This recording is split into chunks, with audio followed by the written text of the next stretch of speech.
Hello and welcome to the latest episode of the Online Warriors podcast. That's right, I'm back. He's back. Hi. The loud groan of despair.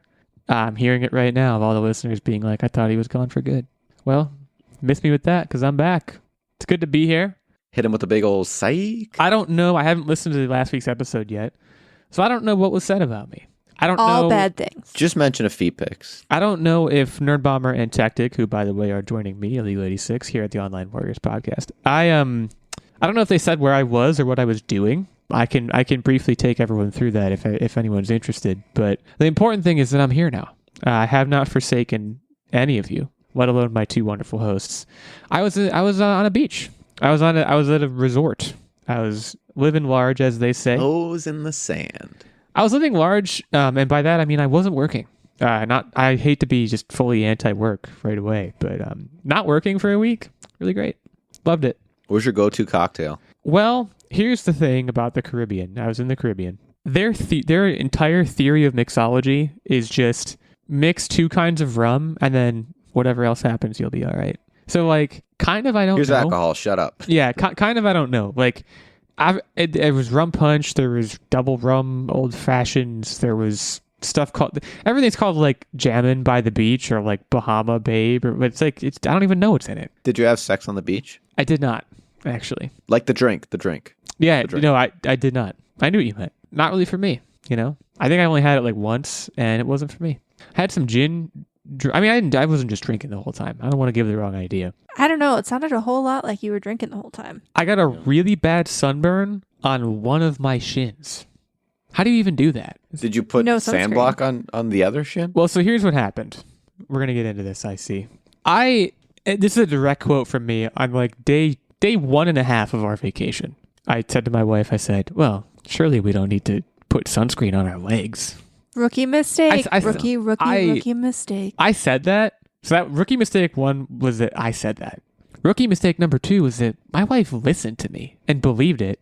And Did she get burned or did she just tan up those leggies? she got sunburned on her feet so bad that it was purple. Yikes. Oh my god. Yeah. Did she get like a 2nd-degree burn? Like what happened? Well, here's the good news for both of us. You got to rub aloe vera on her feet. That's not where I was going at all. No, it's when you're on a I have a problem. when you're at a yes, you do. When you're at a resort, you're not really moving around much. So like she was off her feet all the time. So it wasn't that big of a deal. I mean, did it hurt her constantly? Yeah. So you're just sitting there snapping your fingers. More alcohol, please. I mean, I was getting I don't know up. why that was the accent. I don't know either. I was getting up to get drinks. Like you're right. That was the main source of movement. I was like going in the water. I was frolicking as one does. My shin that burned, I assume it was because one of my legs was in the shade and one of them wasn't. And I should have been paying attention to that. But it burned so bad, like it was like swollen. Like my leg was like, guys, everyone should wear sunscreen. That's where I'm going with this. Seriously, and wear it everywhere. I'm really worried about you guys. Are you guys okay? Did you get sun poisoning? We're talking what? SPF 50. Don't mess around with 30. All right, that's my opinion. I don't even do 50. I think we do like SPF 70 or something like that. I go hard. Sometimes 90. She does go I hard. look like a pale ghost. So fun fact about me is that I never wore sunscreen until about like, I don't know, 6 years ago. And then I was like, oh shit, I should probably wear sunscreen. Yeah. Because I was getting like blistering sunburns, like skin cancer, here I come. Now, for sure. I did get a good I usually amount of just color. try to be Italian. Yeah, I was going to say, you're fine. You have nothing to be concerned yourself with. I tan very well in certain areas of my body, and I tan very poorly in other areas of my body. And I thought that my legs were I'm an area curious, that but I'm tanned afraid well. to ask. My Booty cheeks. Basically my arms tan very well. My face also tends to tan very well. My chest region, not great. I got to be careful Your with chesticles. that. And my shoulders also struggle. So there's certain areas of my body that for whatever reason just don't take as well to the sun. I usually focus my sunscreening on those, but you need a full body treatment in this day and age, especially down in the Caribbean where the sun's like kind of intense. Like it's really going for it. Had a great time. Not going to say what island I was on because that's too personal, but I have a few PSAs for all the all-inclusive resort folks out there that I'm going to provide in my What Are You Up To, but I've already talked for way too long about this. So we're going to move into the news. This is the second episode of March. I missed the first one. And March is coming in hot. All right. There's news hitting. We have to talk about some of my favorite things today. Very excited to be back, not just because I love doing this, but also just because there's some topics today that really rustle my jimmies. And that really does begin with The Last of Us Season 2, which we're going to talk about. We got a new trailer for that. We talk about Tony Hawk 3 and 4, which we talked about, I believe, 2 weeks ago, but we got a trailer for that officially. And we're going to be talking about an Xbox handheld rumored for a 2025 release. But I want to get to The Last of Us Season 2 first, because I need to check in with you guys. To my knowledge, and correct me if this is not right, neither of you have played the second game yet. Is that correct? We have borrowed your Correct. copy, and it is sitting in our collection right now. And yeah, we slacked. I'm sorry. You need not apologize to me, all right? You need to apologize to my guy Pedro Pascal. I And- said, you know what? I don't want to ruin it for myself, so I'm just going to have Pedro tell me. So he's going to sit me down, and he's going to tell me the story. So, see, this is interesting because I kind of... Here's what I will tell you as the sole player here of the second game. In this trailer, there is a lot that it looks familiar. Like they are. It looks like they are going to be sticking with their tried and true methodology of Season 1 that was so successful. They are going to be taking from the game quite heavily, which I obviously very much love and enjoy. That leaves me in a difficult position with the two of you. It's my desire for you to play the game because I think that is where the true enjoyment will lie in experiencing the story firsthand. But I don't know. No, I don't know think that. I think Pedro will just walk me through the entire season. It'll be fine. He'll be with me. My problem is, I feel like we've had your copy of The Last of Us 2 for a while, and I've been like, oh, the series, the second season, like that's a ways away. It's not. That's And my now point. It's not. It's like yeah, here. that's a problem. You. Maybe Yeah. we might have to like hunker down and Just like tag team it. tag team it, play it together. So I I don't like like the spooky cut of shit your jib. anyway. Like, let's be real. my understanding is that Season 2 is not going to be a complete so the second game is longer. So my anticipation, and I believe what I have heard, is that Season 2 will not include the entirety of the second game. With that Oh, they said, pulled the they pulled what Hunger Games and Harry Potter, where they split the book into two, but now it's a game. very possibly. It comes out on April 13th. So as of the release of this episode, you essentially have a month to get this done. The second game, See, but we were gonna play Split Fiction next. well, you could do that. I'm not. You need not play the second game. The second game is not as good as the first game. I'm sure I've said this publicly before. Now I'll say it again. With that said, as an enjoyer of the second game, this trailer had everything. I'm so excited for what they're going to do. It had a very, very excellent mix of, oh, hey, that's that thing from the game, and oh, what is that? And again, that's exactly what the first season did. I'm super, super excited to, of course, the big thing they teased in this trailer is spoilers for Season 1, I guess. If no one has watched Season 1 yet, you really should. Or if you played the game, you know what I'm talking about. The confrontation over her realizing that he lied to him at the end of Season 1 with everything that happened there, that's the juice. That's what you show up for. And they are not going to deprive us of that, which I certainly would not expect them to. Another really important point that I have to make is that Pedro Pascal is kind of hot. Can we just... This isn't new news. I hate to He's got calendars. I hate to diminish him Does he? to his physical characteristics.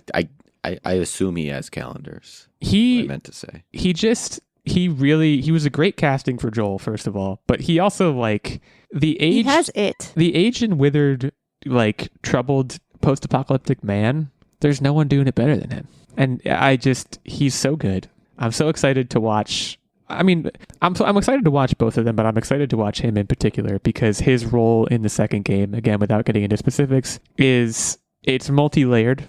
It's certainly different than what he represents in the first game for some obvious reasons. So I'm interested in seeing how that unfolds. We saw Caitlin Dever's face for a second. So again, just a reminder that she is in this. I'm so scared for her because while I don't know the details of the second game, I know how the internet raged against the presence of her character. And man, I am so scared for her. I think Season 1 laid a pretty good foundation for those type of relationships, so I think we'll be okay. She is a polarizing character. The character that she is playing is polarizing. I don't really think that's for any particularly good reason. I thought she is a perfectly reasonable character. I am just so excited for this. I don't have a whole lot of other constructive things to say other than that I think this is going to be really good again. And do you can't wait think to see we'll what they get do. more zombies? So one of the things was season 1 was very light on the zombies. There seemed to be in this trailer a lot more appearances of clickers and other zombies. I mean, we saw the flamethrower scene, etc. Do you think that was in the trailer? Do you think we saw basically what was going to be all of the zombie scenes, or do you think it's going to be a lot more of that action sequences? I'm going to give you an answer that you don't want, which is, yeah, I think they probably gave you everything they possibly could in the trailer. That is the answer that I do want, though, because why I liked The Last of Us is because it was mainly focused on relationships. Zombies were secondary. Exactly. That's And the good answer. So yeah, that is the entire premise, designing principle of the games too. So like, if anything, if they cranked up the zombie action, I would be annoyed. And like, I didn't watch a whole lot of Walking Dead. I think Walking Dead kind of had a similar thing going on where like it originally was like kind of about the zombies, but not that much. And then it got more about the zombies and I got less interested. I don't remember if that's actually true or not, but it became less about the zombies. They were almost like this news, like a mosquito. And it just was like new crew, new town. All right. New season, new crew, new town. and All just right. them It was killing one of those zombies things easily. where in The Walking Dead, my problem with it was that it was about the characters and how they survived in the zombie apocalypse. But while, they got better at handling the zombies were always a threat, but they would get to a place and then the zombies would be like completely irrelevant. And then all of a sudden it would be like, zombies are going to kill everybody. And then they'd have to start all over in the next place where the zombies would be irrelevant. And be like, And it wasn't remember me? And it was just wasn't like, bad. what? It was just milked for too long. Yeah, it What's was nice just too about much. this is it has an end in sight. As long as they don't pull a Game of Thrones and deviate from the source material, we'll be all right. Yeah, I mean, I'm, again, just super, super excited. We don't have long to go. I think this is going to win 1 billion Emmys. What I'm particularly curious about, we saw Jeffrey Wright in this trailer. We know he has a role. What I want to speculate on is kind of who's going to win that Nick Offerman Emmy, where like comes out of nowhere, gives an absolutely touching performance. It's possible this season won't have anything like that, but that is certainly one of my bigger hopes for it, is that it will continue to tell stories in that same way. Other folks who are in this who weren't in the first season, Catherine O'Hara, for those that do not remember, Yes. is in this. Jeffrey Wright, as I mentioned. Joe Pantoliano, a classic that guy. So I'm really, really curious to see. Isabella Merced is another name that folks might know. She is in this. I suspect she will have a fairly major role, but I want to see someone come out of nowhere in that same way and just kind of wow us. So I honestly, maybe hot take, but I think the capsule episode was probably one of my favorites. I think a lot of people would agree with that. I think it may have been my favorite. It was certainly the most emotionally devastating, which I guess makes it one of the better ones. But yeah, April 13th, this comes out. It's going to be bangers. If you have not watched the first season, Watch it. you really need it. It's so good. Every award that it won was justified. It's worth your time. It's certainly worth your time. We're spinning on a lot of video game topics today. I mean, that was technically a TV topic, but really it was a TV topic wrapped in a video Still game counts. topic. The rest of the topics today are all video game, and Video games. I have to admit I'm going in order of preference here, but I have to move on to Tony Hawk Pro Skater 3 and 4. We talked about this a couple weeks ago. I know we're talking about it very soon again. This trailer reminded me that You love Tony Hawk Pro Skater? The chills when Ace of Spades came on? I do think Ace of Spades. I think that 3 I'd have That to was look. peak. I think 3 is 3 the was one that the I best. I think 3 is the one that I played the most. I'm looking to see which one had, because like there were certain maps that I was like, oh yeah, this is that map. Also, Like, can I we knew talk them by about the name. water park. The water Sick. park is a new course, I would assume, right? Or am I wrong in that? I don't remember a water park, That but might it have been in seems like 4, but I don't remember. it seems like a no-brainer. Yeah, so the levels in Pro Skater 3, you had Warehouse, Suburbia, Burnside, Skater Island, Airport, Cruise Ship, Paris, and Foundry. Now, for whatever reason, and everyone's different in this regard, right? For whatever reason, when I saw Foundry, I was like, oh, hell yeah, Foundry. And I remember it was called Foundry. Same. That's the one that scratched the itch. Cruise Ship is a big one, certainly. Also, there's a lot more that I just remembered did not mention. The one in Canada, that was like another one. I don't know why I liked that one, but you were like in a snowy parking lot in Canada, and I enjoyed that. So Canada, I think, might be 4. I'm looking now because I also No, it was remember. definitely 3. I also remember Canada. Oh, okay, yeah. Pro Skater 3's courses are all garbage. Yeah, it must have been one in Pro Skater 3 the Pro Skater 3 must have been the one that had Canada. I don't know why it's not showing up. Oh, there it is. Yeah, it is showing up on the Tony Hawk wiki, Tony Hawk Games fandom wiki. Canada was amazing. Cruise ship was amazing. Airport was amazing. This is gonna be the greatest game. Like this, you guys know, you listen to the show, I'm not a big day one buy person. This is a bona fide, like, if there's like a deluxe edition, I might shell out for a deluxe edition day one. Like, it just, the Pro Skater 1 and 2 experience that I had a couple years back was so good. I'm trying to remember if that was during the pandemic or just after, but either way, it really got me going. And this is just going to be more of the same, but with the courses that I'm more familiar with. Guys, he's going to get his Jimmy's Russell. I'm so excited. This is going to be on Game Pass day one, and it was already available to pre-install. Like, you can't play it, but you can pre-install it so that day one hits and you're ready to go. And it's pre-installed, guys.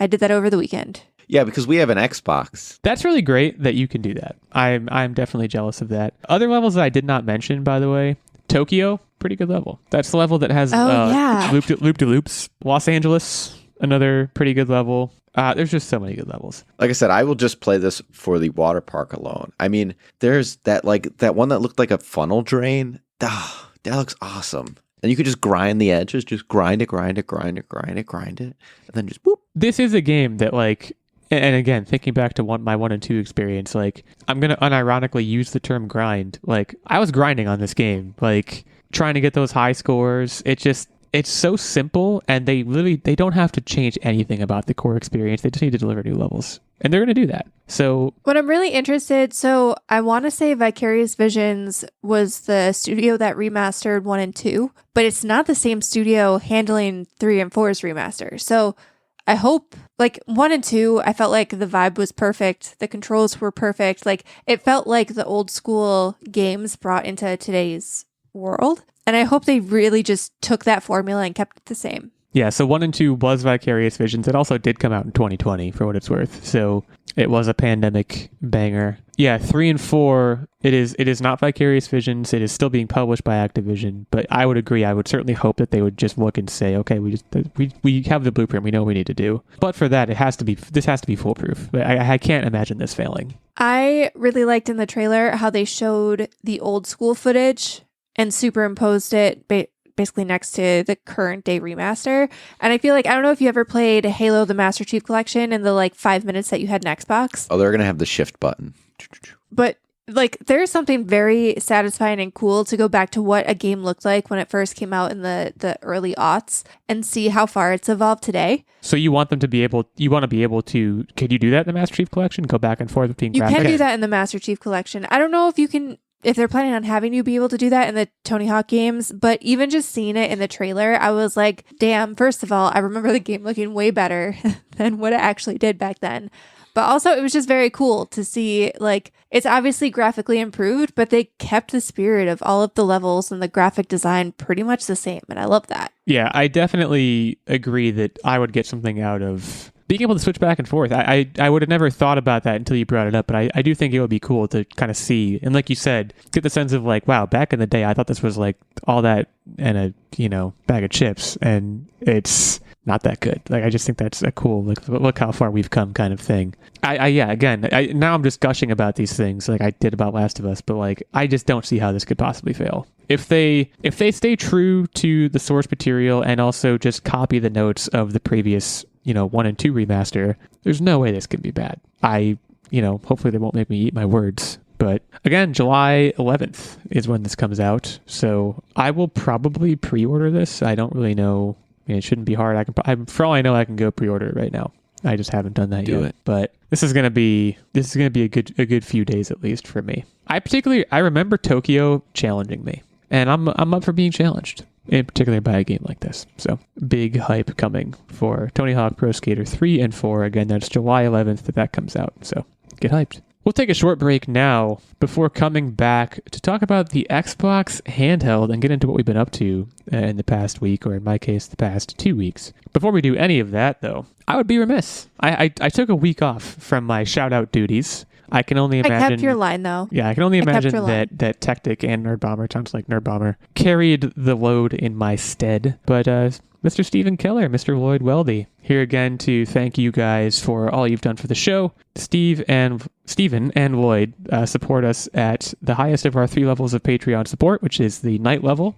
You can head over to patreon.com/Online Warriors podcast to get the details on that. As a night level subscriber on our Patreon, these guys are knights. They get access, of course, to the monthly secret segment and vlog, occasional guest spot on the show. Of course, this producer shout out every episode, and just get to be cool guys. So again, that's the night level of our subscribership. That's the top level. There's also a Squire level, which gets you access to the monthly secret segment and vlog, and a page level, which gets you access to the monthly secret segment. So again, patreon.com/Online Warriors podcast. Head over there, get the details on any and all the levels of support, and consider saying hi to us, saying hi to our guys, Steven and Lloyd. And yeah, hit us up on Blue Sky as well. This is a good time to shout out the Blue Sky handles. I am at OWIllegale86.bsky.social. We have at OWNerdbomber.bsky.social and at Techtic.bsky.social, as well as our main show account at onlinewarriors.bsky.social. Thanks again to Stephen and Lloyd. We'll be right back to talk about the Xbox Handheld.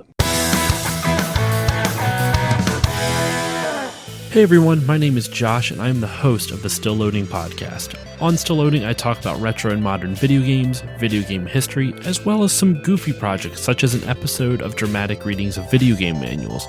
I've also had composers like Austin Wintory, Andrew Prallo, and Chad Sider on to talk about their upcoming projects. New episodes are released every other Sunday at 7 p.m. Eastern Standard Time. If you want to check out the show, you can find it on Apple Podcasts, Spotify, Google Play, Stitcher, or wherever you listen to podcasts.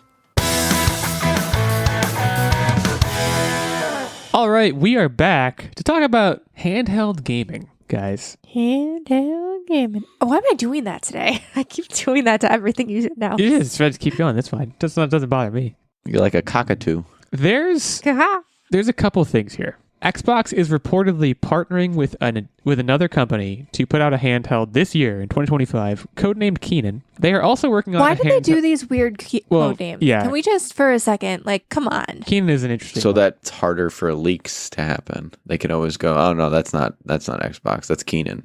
That's right. It sounds made up, so they can say it's made up. They're also planning to put out their own handheld. They're reportedly years away from putting out their own handheld in 2027, alongside whatever the next generation of console is. Codename Kel. Codename Kel. It's not actually true. It's not codename anything. It's too far out. Apparently, Valve did this with Lenovo to bring about the Legion Go S to pair with the Steam OS. I don't know when exactly that happened. I want to talk about this because handheld gaming, I think that we have lost the way. I think that You think? I do. I And agree. I don't have a Steam Deck, so miss me with that, because I know you're about to slam me with Steam Deck amazingness. And I love the Switch. Calling those things handhelds is, I guess, fair, but by golly, remember the PSP? That's where I'm starting this conversation, by the way. Yeah, remember that could the PSP. slip in your pants pocket. No problemo. I get same what with the you're Game saying. Boy Advance. Same with the SP. Mhm. I get what you're saying, but I can hold the entire console in my hands, and that's Kinda. what a handheld is. So okay, I'm gonna defend you real quick. You were never, as a woman consumer, putting any handhelds in your jeans. No, yeah, my So- That's correct. pockets, they don't you're exist. you're left indifferent. However, men's jeans have pockets. But didn't it scratch the shit out of the screen? I don't understand. No. You got a we little were, screen protector. You're good to go. yeah, we were okay.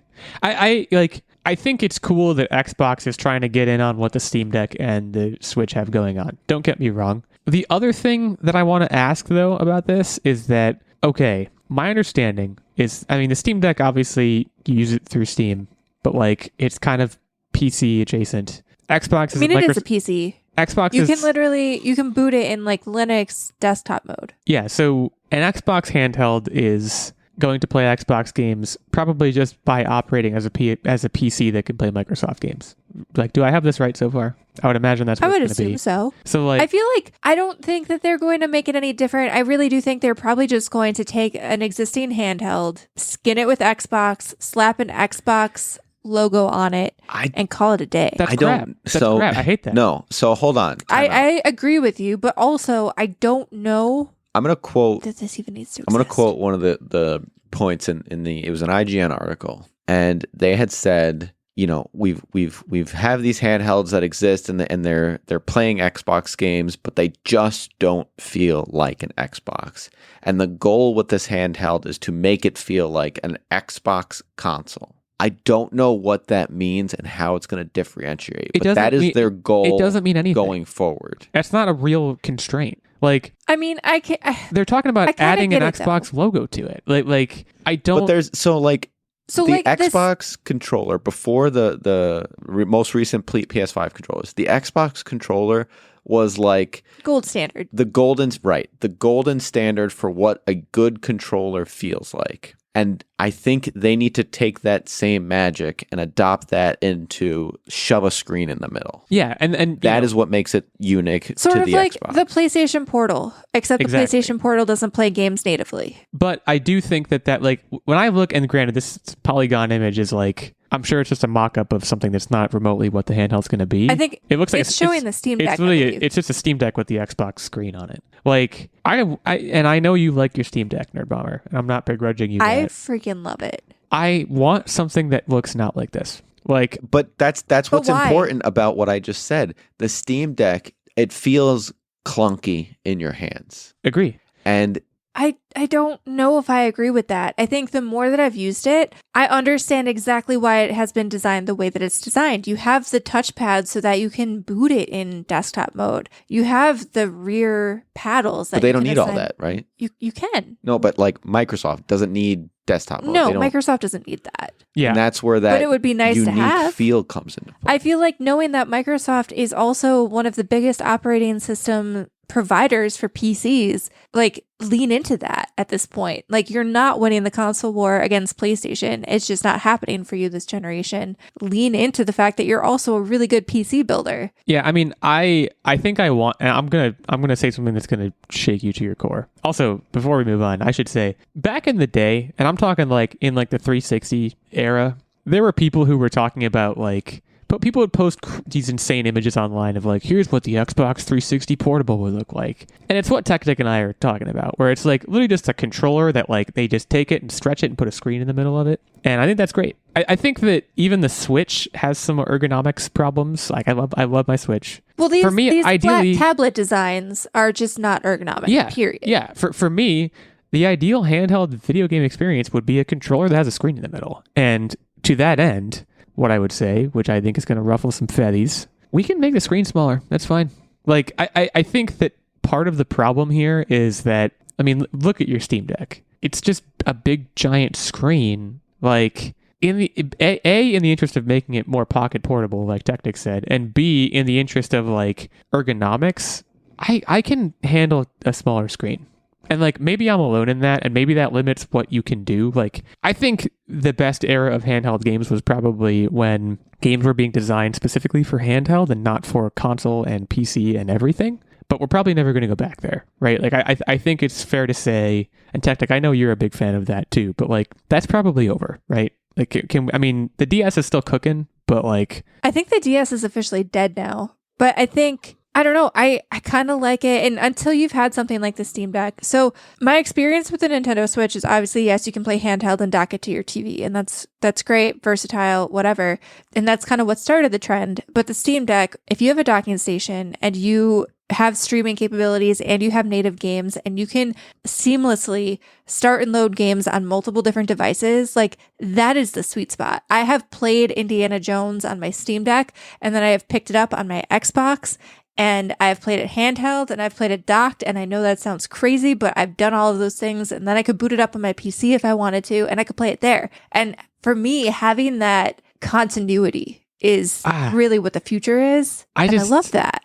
There's a place for that. Don't get me wrong, but like I think I want. Okay, so you know how, and there's like memes about this, and I just had a conversation with some friends this weekend about, you know how there's like quote unquote big screen purchases and little screen purchases. Like there are purchases you don't want to make on your phone, as opposed to like you need to be sitting at a computer to make them. Have you heard of this mentality before? Or is I've it heard totally of it, but foreign to I you? do almost everything on my phone these days. So I think we should take that concept and port it into consoles and bring back the idea that like I want a handheld console that has specifically handheld games. Like I think that we've lost a critical art form. There's also little consoles you can buy that like load 1 billion games onto it, old Game Boy games and stuff, and like people are doing that, and like it's because they miss that style of game.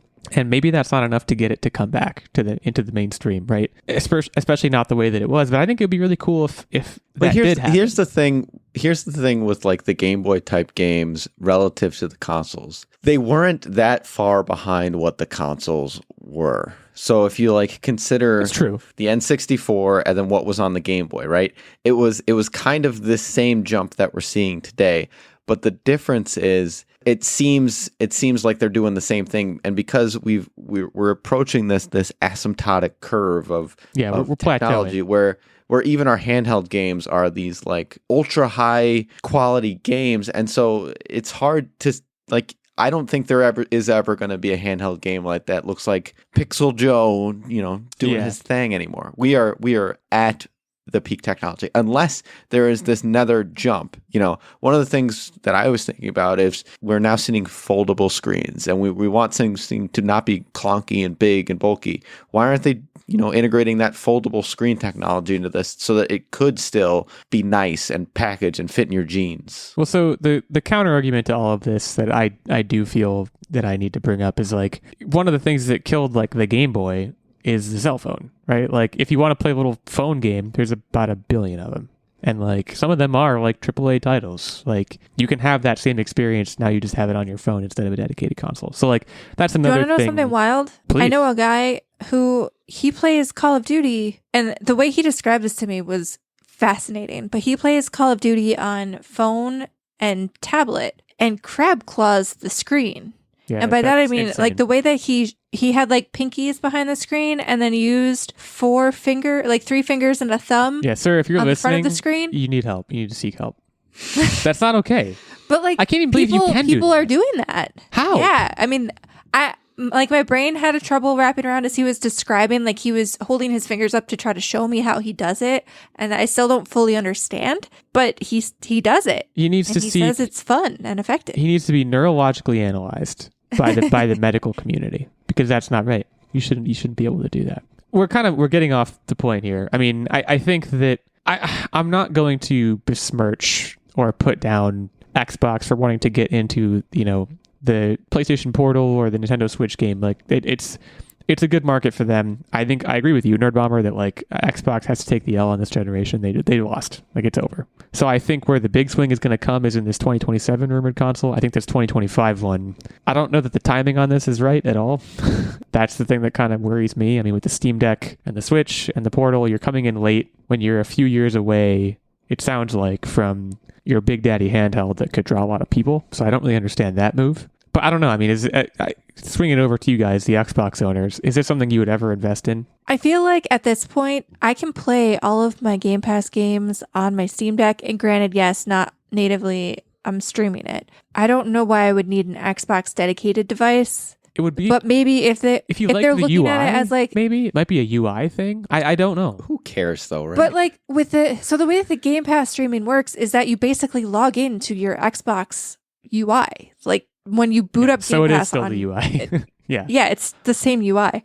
So aside from natively being able to play Xbox games, I'm not really sure why this exists. Like you said, I think it makes more sense to be like the next console and just be like, hey, this is an all-in-one PC that's also an Xbox, and you can dock it, and this is your console now, like the Switch. Have at it. Mm-hmm. But I don't know why. I don't know why it needs to exist until then. Yeah, I mean, look, the Switch, the form factor of it is not something that you could achieve and have the same graphical fidelity that Xbox users and PlayStation users have gotten used to, right? Like the Portal, like you said, I believe it's just streaming stuff. So like you're not going to get that level of fidelity natively to a handheld. I don't know though. Yeah, Steam Deck is not, so you can't play games at their highest setting, but people play brand new games looking pretty decently on the Steam Deck and also dock it and do that on their TV.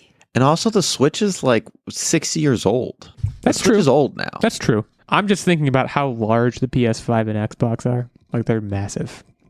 Like packing that into a handheld is a huge challenge. Maybe not one that's insurmountable in the next few years, but right now it feels unattainable. I feel like if they really want to play on the high graphics front, what you would do is something like the Switch, but in the dock you would have, a graphics card to augment the process. I'm thinking back to like the PSVR, and I know you have that and we have that, but you know how it came with the little additional like graphics box that you had to have plugged in?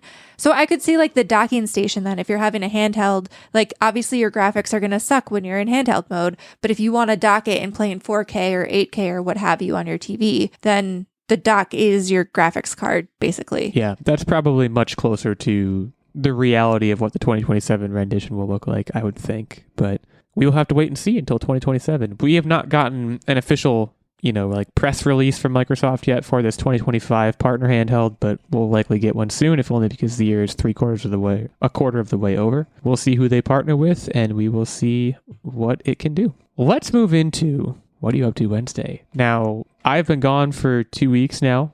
I have a lot to get into. I'm kind of just going to pick and choose. The things I'm going to pick and choose, I think Nerdbomber is going to be thrilled with. I'm finally reading All Systems Red. This is a book by Martha Wells, part of the Murderbot series. I'm trying to read them to get up to speed before the show drops, which we talked about on this show pretty recently. I'm almost done with the first book. I've had it for like a day and a half. They're very short. Initial thoughts? Very good. Yeah. I was expecting it to be good, and it's delivering.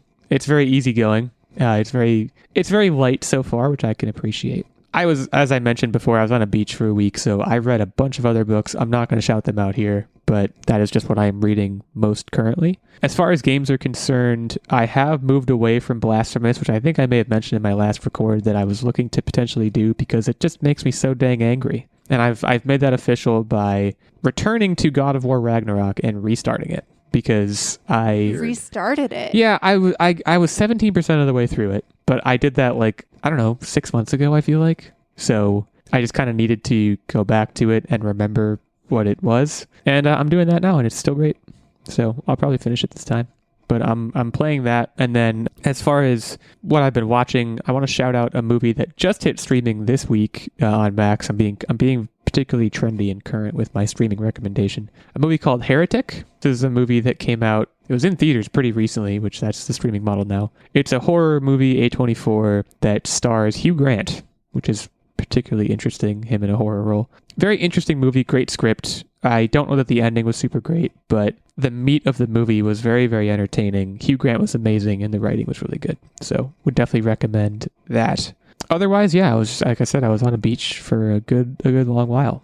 So that was really great. I'll swing it over to you guys, though. I'll go to Nerdbomber next, and we'll see what she's been up to. All right, so I watched a movie, and I'm playing a game, and I'll start with the movie. We watched a movie called Snack Shack, and this is good. This was on Prime, I believe, and I think it came out in the last year. And honestly, so you watch the trailer, and you're like, okay, this is just gonna be silly, goofy, fun teen boys having a weird summer, kind of like Superbad or something like that, and it sort of is, but really it's not. It's a way more heartfelt coming-of-age story about two boys who basically this is back in the 90s. So they're about 14 or 15. And they kind of have all these side hustles going. They're going to off-track betting. They're brewing their own beer and selling it. And they basically get caught and have to find summer jobs. So they end up bidding on the snack shack at their local pool and then have to run it for the summer. And they find it to be very lucrative. But, they end up, I don't want to give a ton away because I feel like there's a lot to be said about experiencing the story with the main character, but it's just a really more heartfelt coming of age story than I anticipated it was going to be. There were a lot of funny moments where I went heh, and I thought it was actually really highly good. Recommend. Yeah, it was pretty good. I enjoyed it. I don't remember seeing a ton of advertisement for this, but it was something I think we had watched a trailer for a couple weekends ago, passed on it, but then Techtic went on Reddit and saw some glowing reviews. So we were like, okay, we're not in the mood for anything super serious. Let's have at it. And it was pretty good. So I would definitely recommend. It's not as irreverent, I would say, as something like Superbad. It's trends a little bit more towards being, like I said, heartfelt coming of age. So definitely would recommend that. And then I have revisited Indiana Jones. I was playing that for a while, was really enjoying, taking down fascists, fascets, same difference. But then I kind of hit a wall with it a couple weeks ago and stopped because I felt like, and I talked to both of these guys a little bit over the weekend about it, and I felt like I was in a bad Dan Brown movie. I felt like I was in like Angels and Demons, just going through the Vatican, and I was having issues too because the way that you basically were navigating at the settings that I had started with, I think they're the default settings, is you have to constantly pull up a map. There's no like quest markers or anything. You constantly have to have like a map open to navigate and see where you need to go. And that paired with like the whole Vatican-ness of it all, I was just kind of over it. Kept plowing through it. Played with settings a little bit, realized you can turn on like a persistent quest marker. So that was huge for me because I wasn't just like wandering anymore. I had a point and a place to go to. And then I left the Vatican and suddenly I started having a lot more fun. Like I'm in Egypt now and I'm having the fun that I thought I was going to be having the entire time. I'm actually going through, ancient ruins and finding relics. And I'm not just going through the libraries of the Vatican. I'm sorry. I know I said Vatican like 1,000 times, but the beginning part of the game for me at least felt like a slog. And now I'm like at a point where I'm like, oh, okay, this is what I expected it to be. And I'm having fun again. So that's kind of where I'm at. Yeah, definitely intending to play it at some point because it's coming to PS5 relatively soon, I think. Definitely intending to play it. Also, I just wanted to circle back to Snack Shack. 82% on Rotten Tomatoes. People are fans of this movie. So maybe worth checking out. Very good. Worth checking out because of Rotten Tomatoes, or what is our recommendation not mean anything to you? I mean, I would say both. I think both are very relevant indicators. Techtic, that leaves us with you. All right. So the two things that I want to talk about is we watched a movie that I thought was good, but it wasn't as good as Snack Shack. We watched The Gorge. This is with Miles Teller and Anya Taylor-Joy. It's that movie where they're on opposite sides of a big gorge and there's a mystery thing down in the gorge and they're kind of tasked with preventing things from coming out of the gorge. I heard it was bad. Was it bad? It was entertaining. It felt like it was a bit of a slog, but it kind of wrapped up pretty okay in the end. I'm going to have a hot take. I think they could have done things better.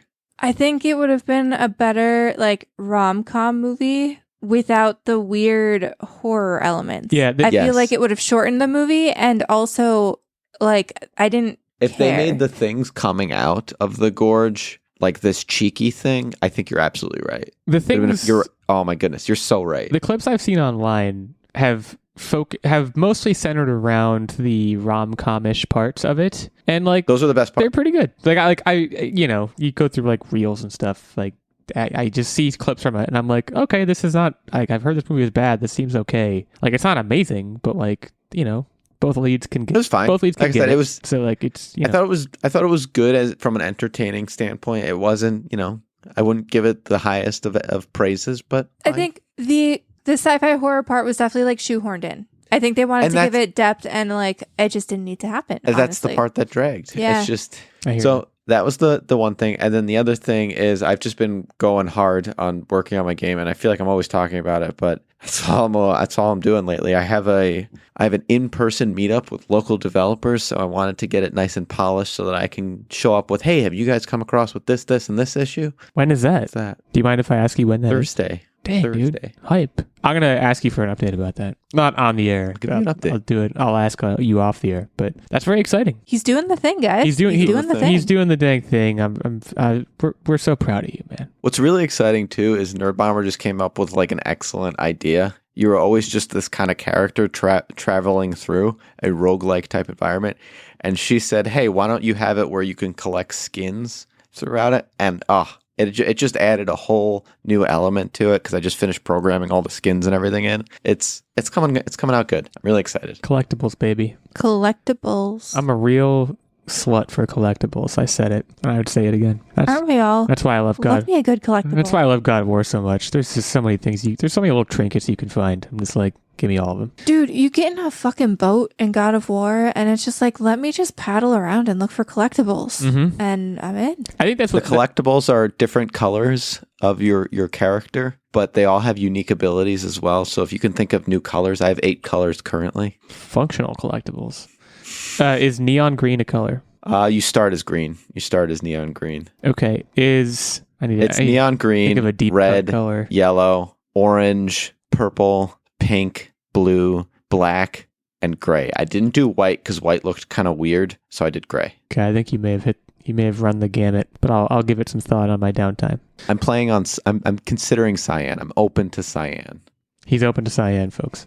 Consider also, cyan basically is turquoise. I was going to say consider turquoise. That brings us to the end of the episode, and it's been great to be back. Hope you guys enjoyed yourselves. I know I did, and listeners, hope you enjoyed yourselves too. If you did, or if you didn't, you can head over to Apple Podcasts, Spotify, wherever you listen to your podcast. Leave us a review. Hit us up on Blue Sky. You know where to reach us. I said it earlier in the episode. If you didn't hear that, I'm sure you can still find us. And tell your friends. Say, hey, I listened to this great podcast, or hey, I listened to this kind of okay podcast called the Online Warriors Podcast. That's our name. So don't wear it out. Or do wear it out. It'd probably be good if you wore it out. Honestly, if everyone was saying it, that would be good for us. So with all that borne in mind, we'll leave you to your own devices for another week. Stay safe and keep on podcasting.